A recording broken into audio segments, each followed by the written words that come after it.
Hello, it's Nick from Claret and Booze. I hope you're all well. I'm out on the road today. Just thought I'd do a quick stopover and record a video in relation to last night's game.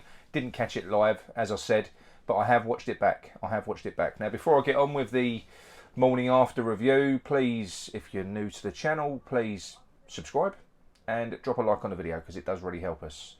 So, West Ham versus TSC. It was a mouth-watering lineup. I've got to be honest, to have Fornals, James Ward-Prowse, Paqueta, Benrahma, Kudus in the same lineup, I was thinking, my God, what's going on here? You know, we're going to have a field day. I was a bit concerned with Danny Ings being played up top, but I thought with that many sort of progressive players that were in the that were in the team, I thought we'd be all right. I thought we'd get enough players up and around him. I did want Mabama in there. I thought it was a perfect game for him. I mean, if he isn't going to play in that one, when is he going to play? Do you know what I mean? So, a little bit concerned on that front, but couldn't complain at all about the lineup really, apart from that. We saw why. TSC, in the first 30 minutes, it was a very, very dull affair, the first half in particular. We had loads of chances, but we basically got a taste of our own medicine. You know, we got moised. We got the Moyes low block.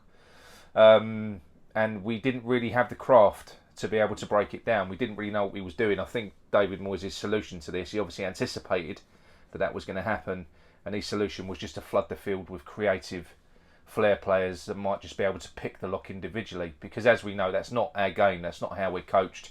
We don't do sort of passages of play. We're not specialists at that. You know, it looks like you've got kind of two types of teams now. You've got the teams that go out there to try and break the low block down, and you've got the teams that set the low block. You know, we fall into the latter, even though we've got players that can kind of give us that spark as and when we need to.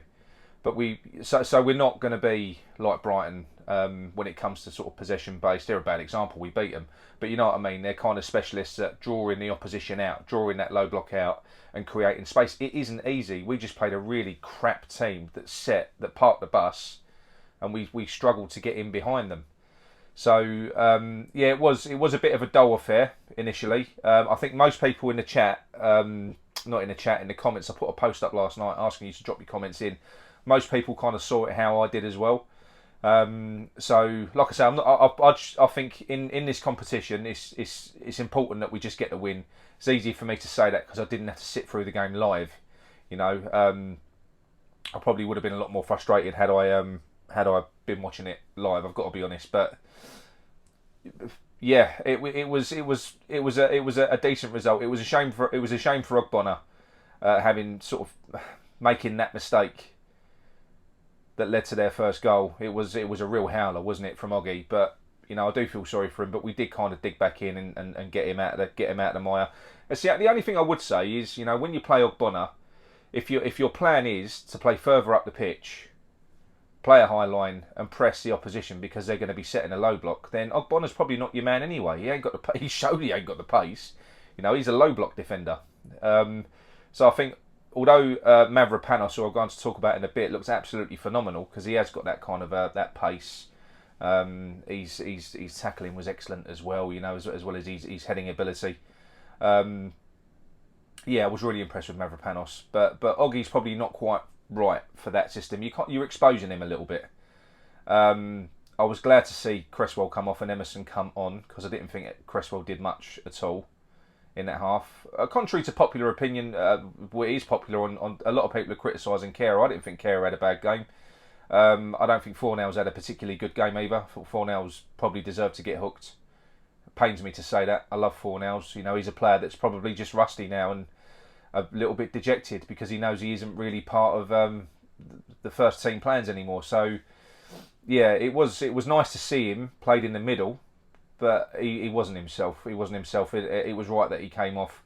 Danny Ings flattered to deceive. He got involved a lot. You know, he had a few chances, but yeah, he's not. Yeah, I think he's just a bit of a problem now. Really, to be honest, he's just a bit of a problem that they need to fix. Other than that, you know, obviously Mohamed Kudus was absolutely outstanding. It was really good to see him. Really good to see him. I was a bit gutted I couldn't watch him live, but he's going to be some player. The more he gets acclimatised to the team and the league and everything else. He's going to be phenomenal. Paqueta was his normal self. He was fantastic. But Antonio did make all the difference when he came on. When Moyes made that change, 4-0 for Antonio, that was a difference really. Although Antonio was his normal clumsy self, he's a presence. I didn't really know what to do with him. We had a focal point all of a sudden. You know, he could have scored 2 goals, 3 goals himself, couldn't he, if he had his shooting boots on? Paqueta lost his temper with him at one point. Did you see it? He was really, really angry with him when he skied that ball over the bar. But no, look, I'm not going to criticise it too much. I think that was a potential banana skin, that game. It went against us. We went 1-0 down for an individual error. We made the right change bringing Mickey on, and we showed character to get ourselves back into it. So that's a good sign. It's a good sign. It weren't beautiful football. It's never really going to be, is it? So yeah, I think I'm happy with it. I'm happy with a win. I'm happy with a win. Put it that way. I'm not going to criticise it. I think we're going to have bigger fish to fry when it comes up against the likes of Freiburg in their own backyard when we haven't got any away fans. Olympiacos as well. That's not going to be an easy place to go to. And that TSC ain't going to be easy to go away to. So it was so important we got some points on the board because we want to finish top of this group. We have to. You know, if we finish third. Well, if we finish second, then we go into a qualifying game for the last 16 against the team that finished third in Group F, which is Newcastle, Dortmund, PSG, teams like that, and we don't and Milan. We don't want that at all. We don't want that at all. So if we're not going to win the group, we're probably better off finishing third, dropping back into the Conference League, and doing what Aston Villa is showing. It's not very easy to do at the moment, and that's winning that in that competition. We're experts at it, aren't we? We've won the cup. So yeah, it's quite interesting to see that Brighton got stuffed by who did they play? Brighton played AEK, didn't they? AEK. Yeah, they got beat 3-2, and Aston Villa they got stuffed as well. So yeah, it's obviously not as easy as maybe I've alluded to the facts. You know, winning in Europe against these nobody nothing teams. You know, especially the smaller teams. Look, they're all organised. They're all going to come out to make your life difficult. They are. It's like a cup final for them coming up against proper Premier League opposition, which is what we are. We're a big team now. So no, it was good. I was glad that Moyes put those players on the pitch. I think for the first 60 minutes or so, 50, 60 minutes, I think the players can be criticised for maybe not taking the opposition as seriously as they should have. But once we went a goal down, it was coming. You know, we was easily going to breeze past them and go up a few gears as and when we needed to, and we did.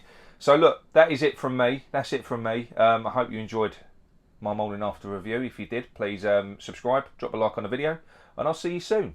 Gavin, you aids.